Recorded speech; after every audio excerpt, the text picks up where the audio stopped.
Here's another in NBC's great parade of new shows. Ladies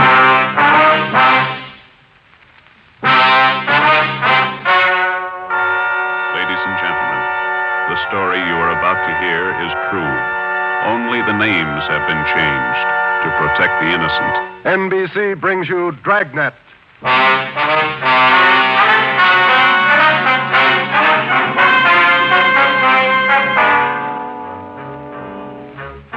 You're a detective sergeant. You're assigned to homicide. A mad killer is loose in the city. In every instance, he leaves the murder weapon behind. There are no fingerprints, no clues to the killer's identity. Your job, get him.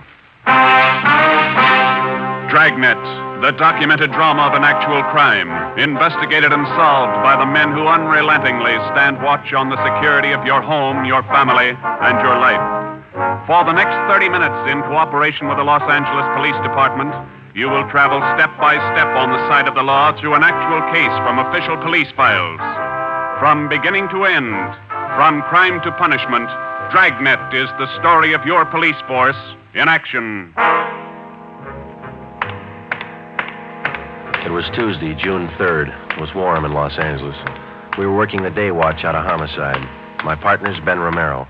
The boss is Ed Backstrand, chief of detectives. My name's Friday. I was off duty reporting back in on an emergency call. It was 3:57 a.m. when I got to the basement of the city hall, the carpool. Let's go, Friday.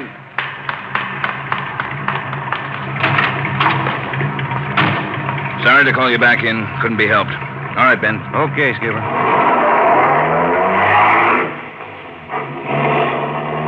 What's up, Ed? Double murder. When? I don't know. Found out about it 40 minutes ago. You got any ideas? Roughly same M.O. Was that 6413 Norwich, Skipper? No, 6430. What do you mean, the same M.O.? The same guy. Brickbat killer. How many does this make? Counting tonight, 4. We got anything at all? Smudged fingerprint we can't even classify. Sounds like a smart operator. We gotta get him. If we have to shake down the city from one end to the other. Big job, Skipper. Big killer.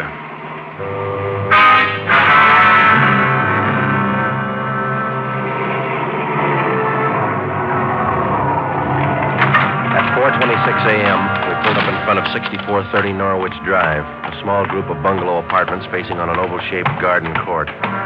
2 uniformed officers were stationed at the door to the apartment. Hi, Chief. Hiya, fellas. We went inside. Wellberg from homicide was waiting for us. This way. In here. Well, there they are. Yeah. Mother, daughter. Joe, on the floor beside the bed. Yeah, a red brick.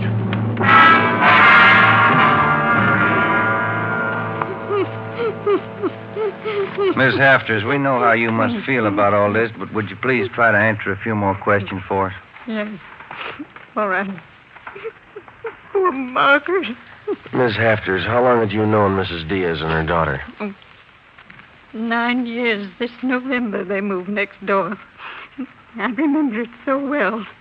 We got along right from the start. And as far as you know, the only close friends the mother and daughter had live right here in the apartment court? Yes.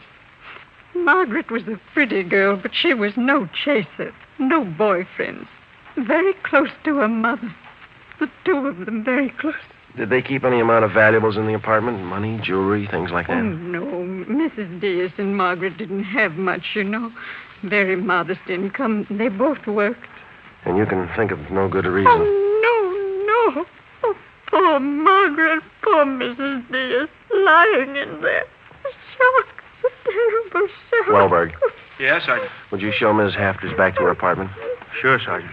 Thank you, Miss Hafters. We appreciate it. Yes, thank you. Poor Margaret. Poor Mrs. Diaz. Well, Joe? Let's check with Ed. He's back in the bedroom. That's that over there, will you? You get anything from the neighbors? The usual, Ed. No jealous boyfriends, ex-husbands, nothing like that. Boys find any evidence yet, Skipper? Well, still working on it. You got any theories? Well, we know the killings were all done by the same guy. Mm-hmm. Cuts the same pattern out of the window screen. Cuts the same pattern with a glass cutter out of the window. Reaches in and flips the lock. All right, where's that leave us? And before he gets inside, he makes sure there are only women in the house. That means he probably watches the house for a few days. Yeah. Once he gets inside, he wants only one thing, to kill. He's never taken any valuables. As far as we can tell, he's never searched for any. What kind of a man works like that? I think the guy's kill crazy. Hey, fellas, Yes, Donner? here's a break. 2 fair prints. 1 thumb, 1 forefinger. What'd you get, Pete? Only got 9 points. Not enough to go into court, but enough to make him. We'll know him when we get him. Yeah.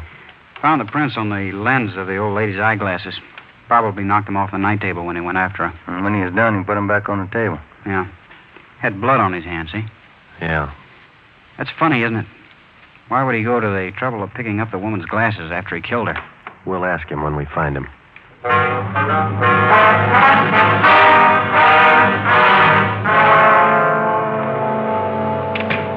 Hi, Ben. Joe. Might have something for you. We can use it, Lee. Hold it just a minute. Yeah. Crime Lab, Jones. Yeah. Yeah, all right. I'll tell him. Right, Ed. Backstrand. If you're through checking the victim's clothes by 8 o'clock, you can knock off for sleep until noon. What if we're not through? Take it up with the chaplain. Here's what I wanted to show you over here. A couple of casts. Bare footprint. That's right. Those from the Diaz place? Found them outside the dining room window in the flower bed. Take a look. Mm-hmm. Good cast. Size 9. 10. Missing toe there, huh? Left foot, first toe. That's lucky. Well, and the guy took his shoes off before he went in that house. That's the way it looks. You leave any other prints, Lee? 3 with the shoes on. Here they are. Here. Yeah. How would you say the guy is built, Lee? Oh, from the impression, pretty heavy man. There's no full length of stride, or I might give you an idea of his height. How about the bricks, Lee? Here they are, all 3 of them. Used this one in the first murder, this one in the second, this one last night. Leaves them around like calling cards, and there's no way to check them. You'll never get a fingerprint off a common red brick like this, Ben. Surface is too rough. Well, we got an idea of his weight. We know that the first toe's missing from his left foot. That's something. The one we had yesterday. We can check that missing toe in the amputation file, Joe. Yeah. Well, we better get back. Pete ought to have those prints ready, too. Thanks a lot, Lee. Okay, fellas. Say, they post the bodies yet? Yeah, they're doing it now. Same as the first 2. The brain? Concussion, hemorrhage. They didn't have a chance. Hold it a minute. Crime Lab Jones. Sure, just a minute. Either one of you fellas. I'll get it, Joe. Okay. Yeah, Romero. Yeah. Good, we'll be right over. They got a make on those 2 fingerprints.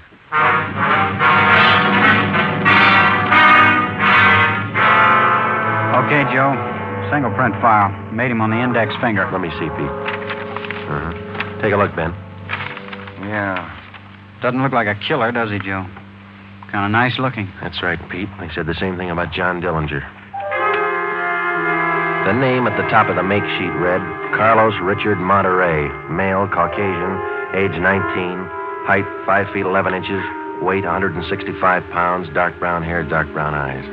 Last known address, 1663 Naples Street, Los Angeles. Previous arrests, 1, auto theft, February 8th, 1936. That was all. Ben and I had been expecting more. The information on the mama sheet for Monterey was 13 years old. So was the picture. So was the description. So was the address. In 13 years, a man can change in 1,000 ways. So can his habits, his appearance, his address. In 13 years, everything can change except 2 things. A man's fingerprints and a physical deformity.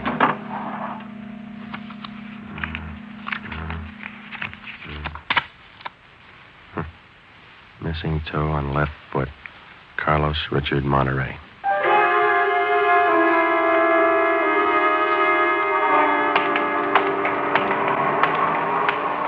Here it is, Joe. 1663 Naples. Yeah, come on.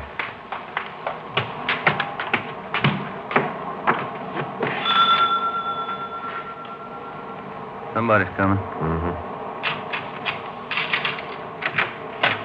Yes? What is it? We're police officers. We'd like to ask you a few questions. Oh, yes. Would you like to come in? Thank you, ma'am.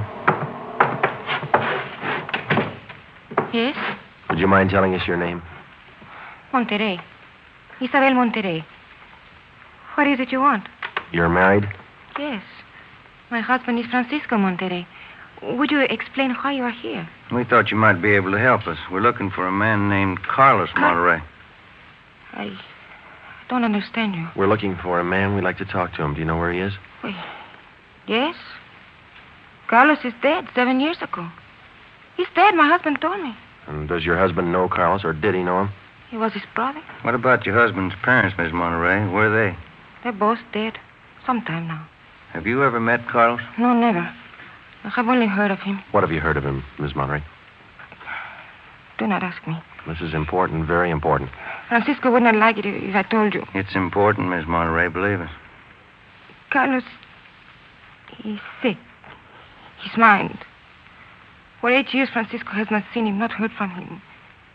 He thinks he's dead. But he only thinks so, Miss Monterrey. No one's told him his brother's dead. He just thinks so. What else is there to think? Where's your husband now? At his work, the store, Rivera Street near Main, grocery, Monterrey Cartwright grocery.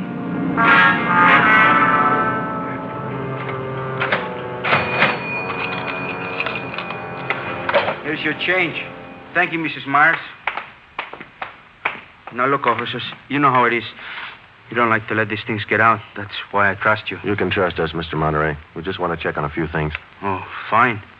Always glad to help out if I can. Well, can you tell us if your brother was ever in a mental institution in his life? Oh, I know there was nothing wrong. 1923. Got a little bad, so Mom and Dad had to put him away for a while, just till he calmed down. I remember the day. Sometimes. Dumb, stupid kid. What do he know? Standing there by himself in the train, crying. The public nurse, stupid way he cried. What do you do? I cried, too. I was only 10, Sergeant. I saw him go. He was alone. Later on, Mr. Monterrey, your brother was released from the state institution. Yeah, he was 16. And then he started running around, playing tough, carried a gun, lived by himself. He never came around. He dropped from sight about 1938. You haven't heard from him since then? Nothing. Never seen him. Do you know of anybody who might have seen him? Ooh, there was a girl he had. Anita something. On Soteo Street. Anita Martin, yeah, that's it. Soteo Street. Maybe she's seen him. Ask her. Maybe she's seen him.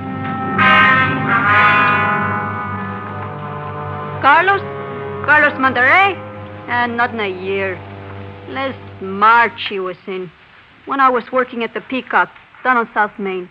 He came in, we talked for a while. That was all. And you haven't seen Carlos for the past 2 months or so? I tell you, no. Has he written to you? Has he phoned you? Oh, once, 3 weeks ago, he phoned. Here. He left a message with my girlfriend. But he didn't call back again. Now, that's it. That's all I know. Thank you, Miss Martin. Here's our card. If he does call, well, you'll let us know. Yeah, I'll let you know. You like Carlos, is that it, Anita? Like him? No, I didn't like him. He was funny. But he was nice. You know, I pitied him. Why did you pity him, Miss Martin? Well, he was a good fellow who was strange. He could smile, you know. He had a nice smile, but you could tell he was never laughing. There was something in his mind. Something... Oh, I don't know.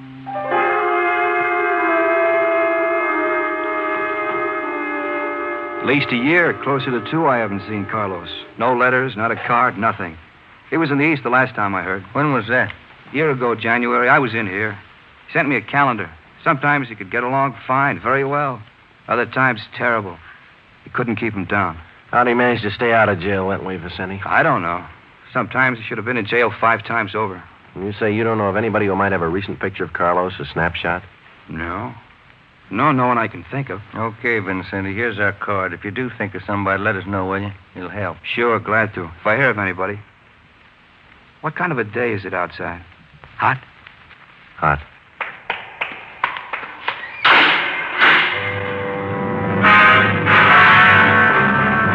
By 5 o'clock that afternoon, Ben and I were certain of one thing.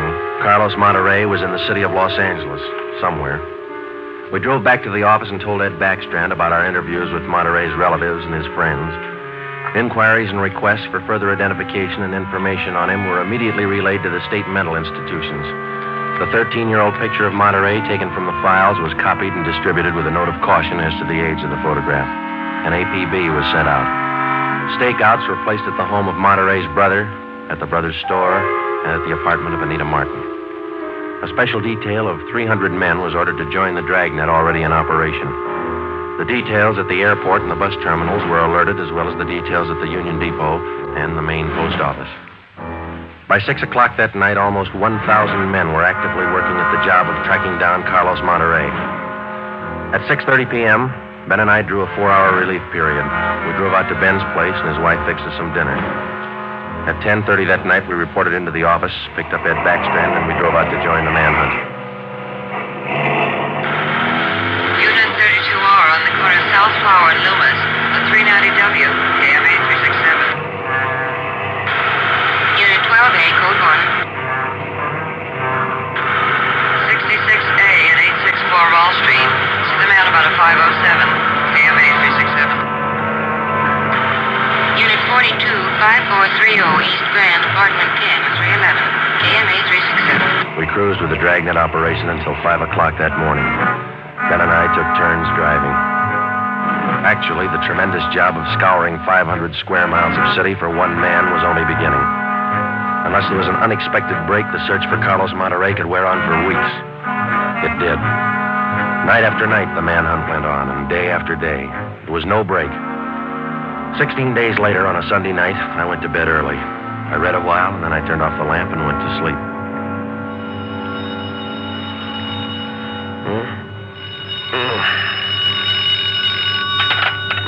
Hello? Friday talking. Sorry, Joe. Get in here as fast as you can. What's the matter?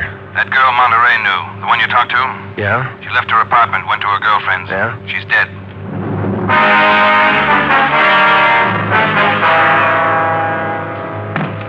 There it is. Ordinary red brick. Found it by the body. How long's she been dead, Skipper? Well, she was seen alive about an hour and a half ago. Got 3 bare footprints, good length of stride. Found them down in the lot beside the house. What do they look like? Same guy. First toe missing from the left foot. The same weight impression. Should be about 5'11". That checks out with what you got, doesn't it? All right, so it's the same guy. What about those shoes we found, Lee? Yeah, they correspond. They were impregnated with foreign matter. What'd you find? Particles of lettuce leaf, dry onion skin, traces of red cabbage. Maybe a vegetable counter. Maybe. What about the city wholesale market down on Front Street? What about any market in Los Angeles? No, Lee, that wholesale market is big enough to hide anybody. Hundreds of transients work in there. Some of them even sleep there. For a guy like Monterey, it'd be perfect. That's a fair guess. Check it when it opens. They open at 2 a.m. 2:30 now. All right, get back to the office and pick up as many extra men as you need. Get down there right away. Okay, Ed. Now, you know he's a rough one, so watch it. On Monday, June 23rd, at 2 minutes past 3 a.m., we pulled up at the city wholesale produce market. With the exception of 54 police officers in plain clothes who mingled with the buyers and sellers, business went along as usual. The market itself covered almost 3 square blocks in the lower part of the downtown area. It was divided off into hundreds of individual stalls by flimsy wooden partitions. To make the search even tougher, the place was crowded. For the first 45 minutes, we had the men circulate at random through the crowd on the chance that one of them might spot Carlos Monterey from the 13-year-old picture. It didn't happen. After that, we started a systematic canvass. We talked to the customers, we talked to the managers of the different booths, we gave them Monterey's description, we showed them his picture. Nobody recognized him. We checked the employment records one by one. Not a sign. Sorry, Sergeant. I'd like to help. I've never seen the guy. Okay, Mr. Snyder, thank you. We sure picked the sweet jobs, don't we? Oh, yeah, we could spend a year at this. Oh, Sergeant Friday. Yeah, Kamansky. Did you find something? Guy at the booth over there against the far wall. Thinks he might have hired Monterey a couple of days ago. Come on, Ben. Where? Over there, Sergeant. You showing Monterey's picture? Yeah, he thinks it might be him. Mr. Fresinetti, this is Sergeant Romero, Sergeant Friday. Yes, I told your boy, Sergeant. This fellow Carlos, I hired him to help last Thursday. Big rush for me now, so I hired him. You sure he's the man? In the picture? I think so. A little older, maybe. Oh, but I know faces. He's the man. You looking for him? You say you hired this man last Thursday? That's right. It's a big rush for me now in the morning. I hired him Thursday. He worked Thursday, Friday, Saturday. But he don't show up this morning, so I got no use. Too many men to pick from. He don't show up, I let him go. What kind of work did he do for you? Same as he did for Schiller down there. Heavy work. Moving the stores, cleaning up. What kind of produce does Schiller handle, Mr. Franzenetti? Fancy, very fancy vegetables. Choice. New potatoes, expensive red onions. Schiller sells to the big hotels. Does Schiller handle brown onions, Mr. Franzenetti? Oh, only the best. Big dealer that Schiller sells it to the big hotels. How long has this Carlos been working around the market? Oh, I don't know. Is it just like the rest? First he worked for me, then Largo Massini, then Schiller. Hey, why are you looking so hard for him? He stole something? He murdered somebody. Him? Mamma, murder? Do you have any idea where Carlos lives? Oh, me? No. And if he comes back here, I tell him to get out. I got nothing to do with this trouble. No, you'll tell him nothing, Mr. Franzenetti. Here's our card. If you see Monterey again, call us. Say nothing to him. Oh, sure. I remember. Joe, call the chief at the office, will you? Message just came in. Thanks, Al. Come on, Ben. Yeah, there's a phone booth. See? No, I don't. Where? Straight ahead, little left. Oh, yeah. You got a nickel? Let's see. Oh, yeah. Yeah, there you are. Thanks. I'll see what Ed wants.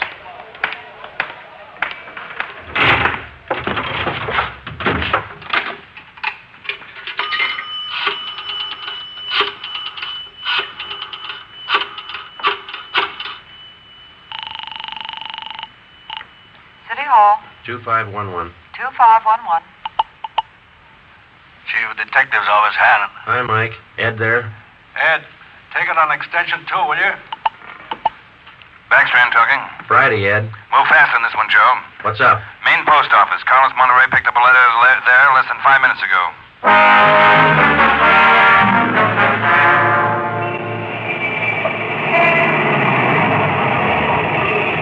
Come on, Ben. There's Ed over there with Wellberg. Yeah. Traffic short jammed up around here. Hi, Ed. Friday, Romero. You all set, Wellberg? All set, Chief. Spring Street to San Pedro. Sunset the first. Got it covered. Good. What's the story? Post office detail tipped us off. 5 minutes after 8, a man answering Carlos Monterey's description picked up a letter at the general delivery window. That was 16 minutes ago. Who spotted him? Sam Lane.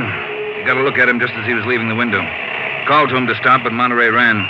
Lane called me, and we threw a net over the area for 6 blocks around. And Monterey's still somewhere inside this area? I don't know how he could have gotten out. What's next? Well, I'll give him an hour to break for it. After that, we start a house-to-house search of the whole area. Stop all pedestrian and vehicular traffic for identification. You're going to jam up the depot traffic. That's cheaper than murder, Romero. Get going. The first hour we counted off in 5-minute segments. Like Backstrand, we felt close enough to Monterey to touch him. But he still wasn't there. The north and south ends of the blockade started to move in, slowly, searching every store, every house, every conceivable place where a man might hide out. In the meantime, Ben and I worked the Spring Street side of the blockade, watching the faces of the pedestrians as they came through, one by one, examining all vehicles and their drivers. The morning wore on, the sun came out, and it started to get warm. By 11 o'clock that morning, Monterey still had not been found. The temperature was 93 in Los Angeles. It was still climbing. The search went on. At 10 minutes past 2 p.m., Backstrand made the round. How's it look, Skipper? Not good. Going slow. How much longer you figure? I don't know. It'll go to after dark, that's sure. District down here is like a rat's nest. Yeah. Nothing? Nothing. But he's someplace inside this blockade. He's got to be. Any chance getting relief for the men in our squad? Some of them been working straight through since yesterday. I'll see. Check with me around 5 this afternoon. Thank you, Skipper. Keep a sharp lookout. One slip. That's all it takes. The search went on. At 3 o'clock that afternoon, the temperature was 95. We sweltered and we waited. At 3:45, Backstrand sent a squad of men into the Union Depot to search it from top to bottom. There was one false alarm when one of the men thought he saw Monterey slipping out a side door into a taxi. He turned out to be a train conductor. At 25 minutes past 4, Backstrand passed along the order to our detail to start moving in, house by house. It was a tedious job, and it went slow. The men were tired. At 5:30, the relief squad showed up. Ben and I stayed on. After another 2 hours of house-to-house searching, the trap was narrowed down to a 3-square-block area, a single block wide and 3 blocks long. It started to get dark. Backstrand ordered out batteries of floodlights. By 8 p.m., the cordon closed in around the last 2 square blocks. Lines are all set, Skipper. Ready to move. Good. What do you think? Well, we'll know pretty soon, one way or the other. Frank, keep that traffic moving. All right, you two, get going. See you later, Skipper. Joe, let's take a look in here. Okay. Sure is an old building. Yeah.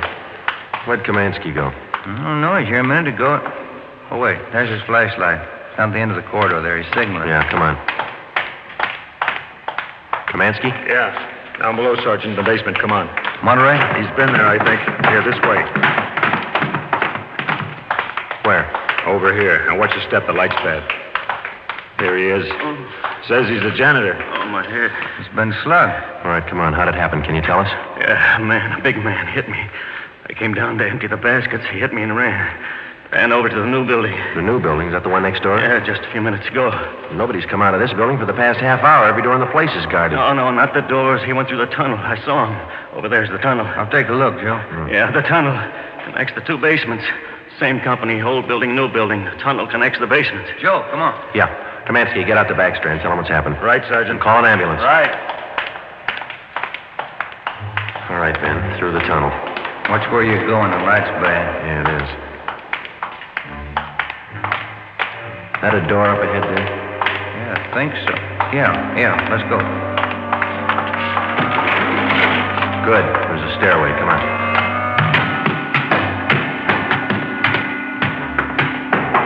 Watch the doors. Joe, the elevators. They're both on the third floor. Let's head for the stairs. Ben, come on.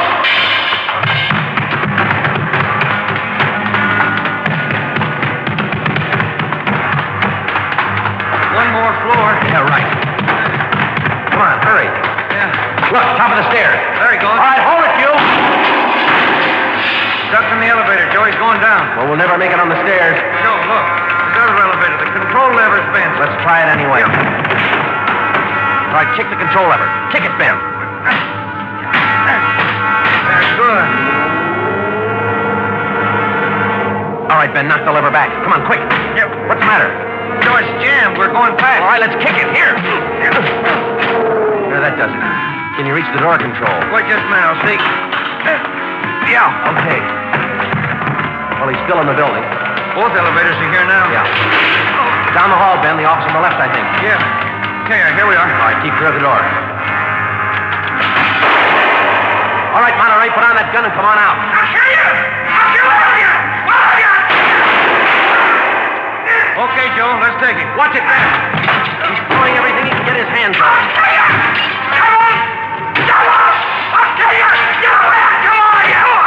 All right, Monterey. Come on, you. Hurry up! Hurry, will you? Okay, Ben, take him. Yep.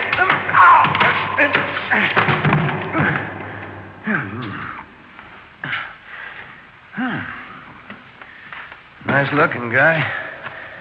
Clean cut. Yeah. Doesn't figure, does it? What's that? My wife would say he doesn't look like a killer, does he? What's a killer supposed to look like? The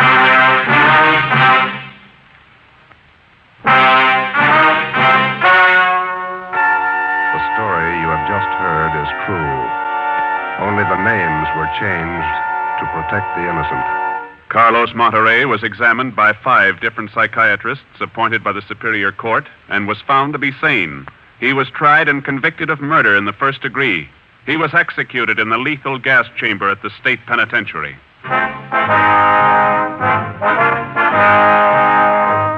You have just heard the 17th in a new series of authentic cases from official files. Technical advice for Dragnet comes from the office of W.A. Wharton, Acting Chief of Police, Los Angeles Police Department.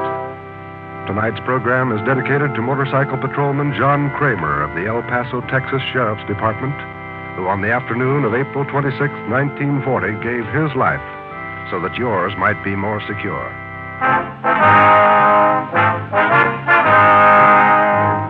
Dragnet came to you from Los Angeles. Your tune for the stars on NBC.